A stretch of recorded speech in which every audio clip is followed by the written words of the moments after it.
Every time you drop to the floor and push back up, you feel like you're stuck in a loop that never gets any stronger.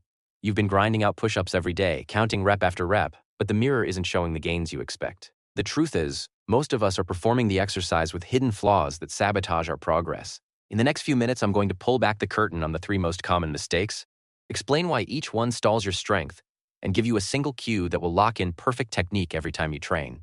Push-ups are the king of bodyweight moves. They target the chest, shoulders, triceps, and core, and they require nothing more than a flat surface.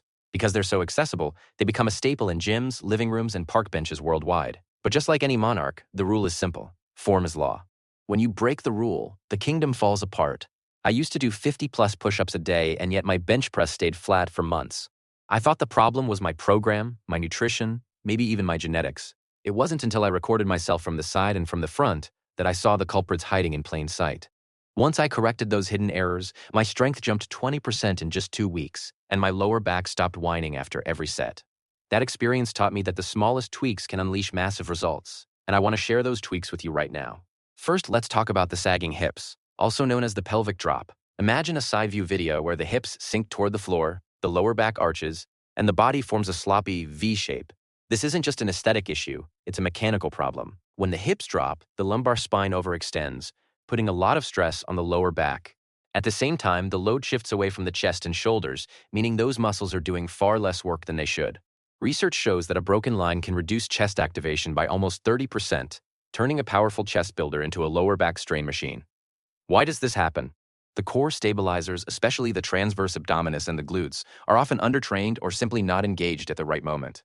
Many people think that just keeping the arms straight is enough, but the body is a chain, and a weak link anywhere compromises the whole movement. Here's the fix. Engage your core before you even lower yourself. Pretend someone is about to punch you in the belly and tighten those abs as if you're bracing for impact. At the same time, squeeze your glutes as you push through the top of the rep.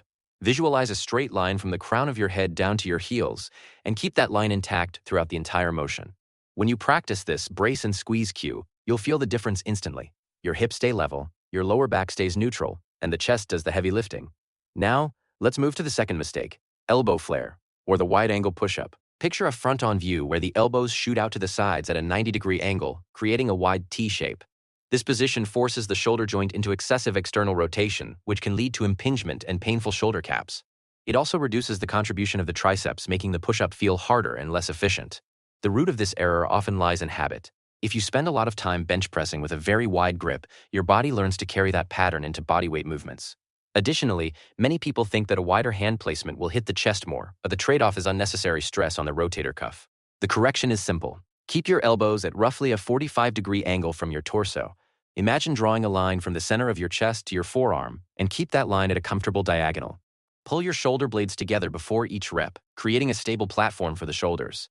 When you do this, you'll notice that the push-up feels smoother, the triceps fire more, and the shoulders stay healthy. If you've ever felt a twinge in your shoulder after a set, tell me about it in the comments. I'm curious to hear which mistake you've been battling the most. The third mistake, which we'll dive into in the next segment, is the partial range of motion. That's when you bounce at the bottom, only going down a few inches instead of reaching the full depth. This habit limits muscle stretch, reduces hypertrophy, and lets momentum do the work for you. Stay tuned, because fixing that will unlock the final piece of the strength puzzle. And that's where we wrap up this first part. If this insight is opening your eyes to hidden flaws, hit that subscribe button and join the journey towards stronger, cleaner push-ups. Together, we'll turn every rep into real progress. Now let's dive into that third mistake, the partial range of motion, because it's the one that quietly sabotages the biggest gains. Picture yourself on the floor, hands planted, chest hovering just a few centimeters above the ground before you spring back up. It looks efficient, it looks fast, but in reality, you're cheating the muscle. By not reaching the full depth, you're denying the chest, shoulders, and triceps the stretch that triggers the most potent muscle-building signal. Think of it like pulling a rope only halfway. You never develop the full strength needed to pull it all the way through. Why do so many people fall into this trap? The first culprit is fatigue. After a few sets, the body instinctively looks for the path of least resistance, and a shallow bounce feels easier. The second culprit is ego. We've all seen that guy bragging about how many push-ups he can slam out in a minute, and he'll slice the range just to keep the count high.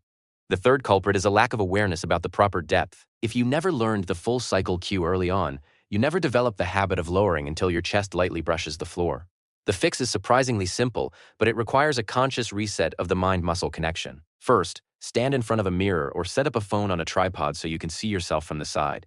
Before you even start the first rep, Take a deep breath, brace your core, and visualize a straight line from the crown of your head down to your heels. Now, as you lower, think of your chest as a magnet pulling toward the ground, aiming to touch just a whisper of the floor. The moment your chest makes contact, pause for a beat. That pause is essential. It eliminates momentum, forces the muscles to do the work, and reinforces the neural pattern of a full range. Then drive through the palms, extending the elbows fully, and squeeze the shoulder blades together at the top to lock the chest in a proud position. A practical tip that many athletes swear by is the box method.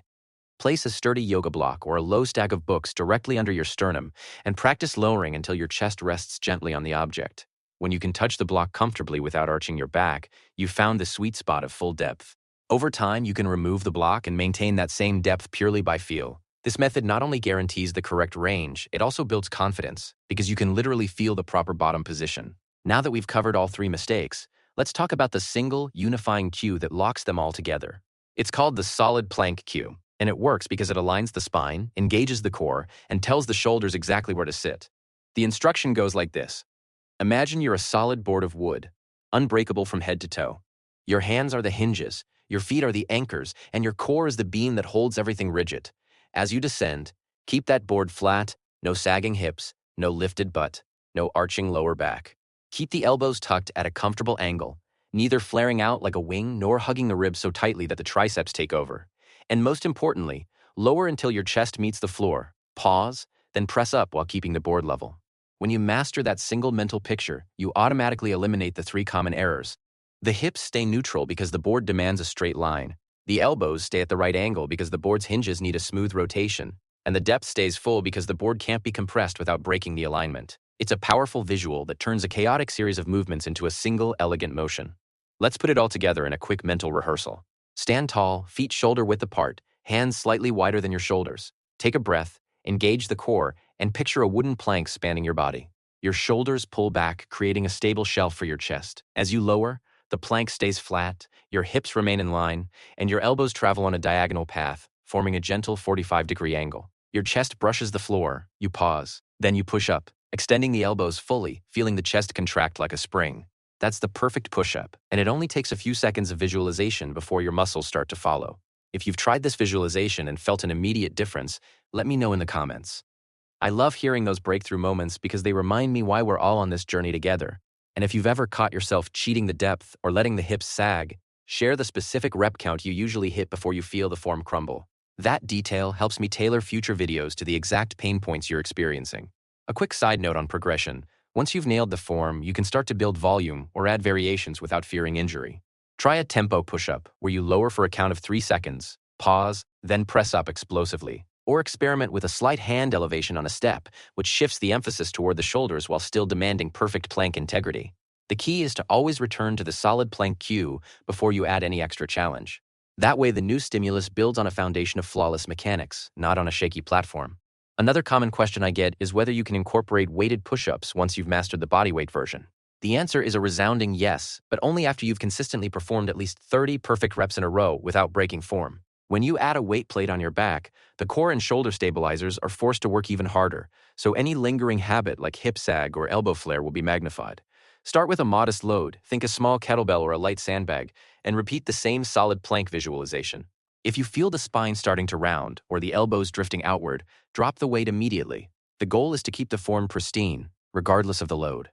Now, let's address a lingering myth that many people cling to. If I can't do a perfect push-up, I should just do knee push-ups. Knee variations can be useful for beginners, but they also change the mechanics enough to mask the same errors we've discussed. When you lower the knees, the body's lever changes, making it easier for the hips to sag or for the elbows to flare without you noticing. A better progression is to use an elevated surface for the hands, such as a sturdy bench or a set of push-up bars, which reduces the load while preserving the straight line alignment. This way, you still train the same muscles in the same planes, and you can focus on the plank cue without the temptation to cheat the depth. If you've ever tried knee push-ups and still felt shoulder discomfort, that's a sign the elbow angle is off. Even on an incline, keep the elbows at that gentle 45-degree angle, pull the shoulder blades together, and maintain that solid plank line. You'll notice a smoother, more comfortable range, and the shoulders will thank you. Before we wrap up, I want to highlight a subtle but powerful habit that ties all of this together: breathing. Many people hold their breath during the descent, which spikes intra-abdominal pressure and can cause the lower back to arch unintentionally. The optimal breathing pattern is to inhale as you lower, allowing the rib cage to expand and the core to stay engaged. Then exhale forcefully as you press up, driving the chest forward. This rhythmic breathing not only stabilizes the spine, but also enhances power output, making each rep feel more controlled and efficient. Take a moment right now, wherever you are, to try a single rep with the full checklist in mind. Solid plank alignment, elbows at a comfortable diagonal, full depth with a pause, and a purposeful breath. Notice how each element feels, how the muscles engage, and how the movement flows. That single conscious rep can reset your neural pathways and set the stage for weeks of stronger, cleaner push-ups. If this deep dive has opened a new perspective on a movement you thought you already mastered, smash that like button. It tells the algorithm that you value detailed, technique-focused content, and it helps more people discover these insights. And if you're hungry for more breakdowns of everyday exercises that hide hidden weaknesses, make sure you're subscribed and have the notification bell turned on. That way, you won't miss the next episode where we dissect the squat and reveal the 3 hidden levers that keep you from unlocking true leg power. Remember, progress isn't about doing more reps, it's about doing the right reps. When you align your body, control your elbows, and respect the full range, the strength gains will follow naturally, without the frustration of plateaus or nagging injuries. Keep visualizing that solid plank, stay patient with the form, and watch your push-up numbers climb while your shoulders stay pain-free. Thanks for sticking around, and I can't wait to hear about your breakthroughs in the comments. Share the specific tweak that made the biggest difference for you, and let's keep this community growing stronger together. Until next time, stay strong, stay mindful, and keep pushing forward.